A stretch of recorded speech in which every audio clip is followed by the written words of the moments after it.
পোলাও বুলি ক'লে বাৰু কাৰ কাৰ লোভৰ পানী পৰে মোৰ কিন্তু পৰি যায় দেই পোলাওৰ নাম শুনাৰ লগে লগে আজি মই জহা চাউলৰ পোলাও আৰু ছাগলীৰ মাংস ৰান্ধিছিলোঁ চাওঁ বলকচোন মইনো কেনেকৈ পোলাও ৰান্ধো প্ৰথমতে মই 1 কেজি চাউল লৈছোঁ চাউলখিনি মই ধুনীয়াকৈ ধুই লৈ 10 মিনিটৰ কাৰণে তিয়াই ৰাখিছোঁ 10 মিনিটৰ পাছত এয়া মই এটা খৰাহিত ফুটা থকা খৰাহি এটাত মই ভালকৈ টুকিম যাতে এক টোপো পানী চাউলত ৰৈ নাযায় সেইকাৰণে মই পোলাও ৰন্ধাৰ প্ৰায় 1 ঘণ্টামানৰ আগতেই এখিনি ধুনীয়াকৈ টুকি ৰাখিছিলোঁ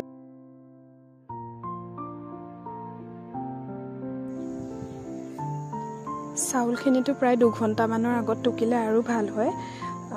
এয়া মই পোলাও বনাবৰ কাৰণে পিঁয়াজ কেঁচা মটৰ গাজৰ নহৰু কাজু আৰু খিচমিচ দুটামান ৰেডি কৰি ৰাখিছোঁ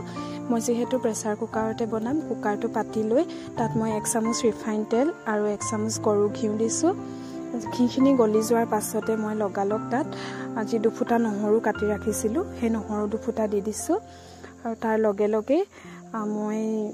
দালচিনি অকণমান ইলাচি দুটামান আৰু লং দি দিছোঁ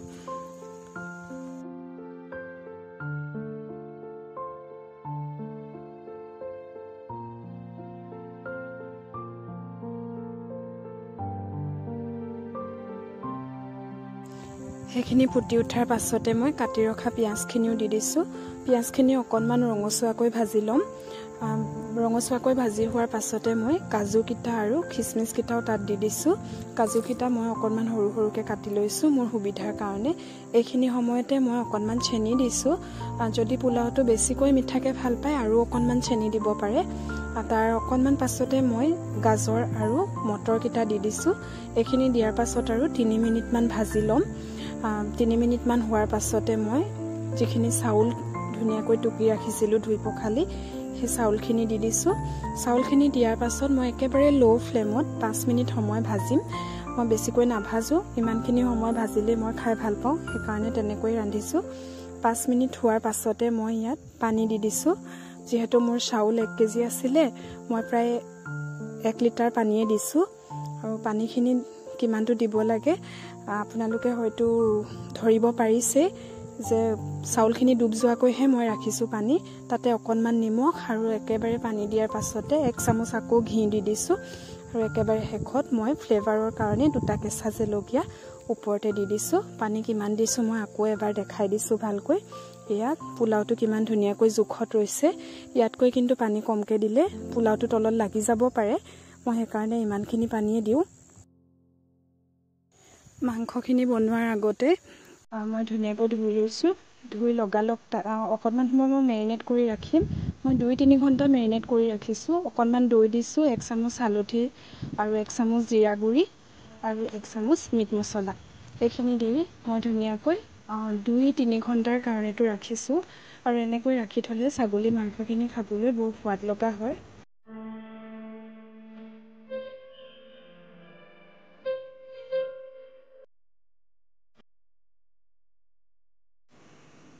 মই আগতেও কৈছোঁ আলু নিদিয়া মাংস যে আমাৰ একেবাৰে প্ৰিয় নহয় মাংসতকৈও আলু পিটিকুৰাহে প্ৰিয় সেইকাৰণে প্ৰথমতে মই জুইকুৰাত কেৰাহীখন পাতি লৈ তাতে ফ্ৰাই কৰি ল'ম নিমখ আৰু অকণমান হালধি আকৌ লৈছোঁ প্ৰায় 50% হৈ যায় গৈছে মিনিট ফ্ৰাই কৰোঁতে আলুখিনি যিহেতু মই ডাঙৰকৈ ৰাখিছোঁ সেইকাৰণে লৈছোঁ তাৰপিছতে এইখিনি ৰখা পিঁয়াজখিনি দিছোঁ পিঁয়াজখিনি অলপ সময় ভাজিছোঁ মই বেছিকৈ ৰঙচুৱা কৰা নাই তাৰ লগে লগে মই পৰিমাণটো দি দিছোঁ আৰু অকণমান ধনিয়া গুড়ি আৰু অকণমান পাঁচফোৰণ ডাঙৰ দিছোঁ আৰু লগালগ সোৱাদ অনুসৰি নিমখ দিছোঁ খোৱাৰ পাছতে অকণমান সময় ভাজি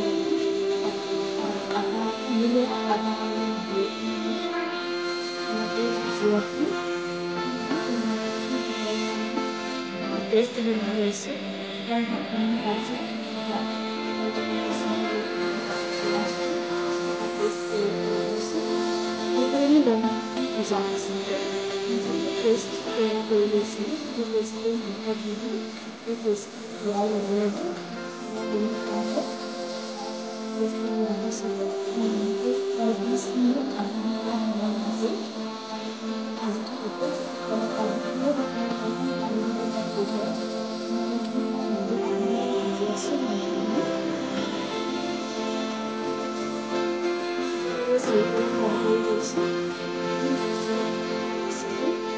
সিজি গৈছে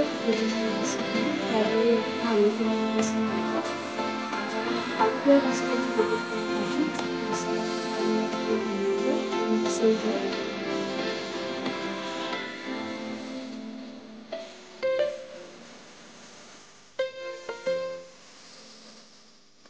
আলুখিনি দিয়াৰ পাছতো অকণমান আগত কৰি জুইটো বহাই দিছোঁ আৰু লাহেৰে লাগি আৰু লাগিছে এইখিনি ধুনীয়াকৈ মই কম কমকৈ পানী দি দুবাৰ ভাজিছোঁ আকৌ দুবাৰ ভাজি লোৱা হৈছে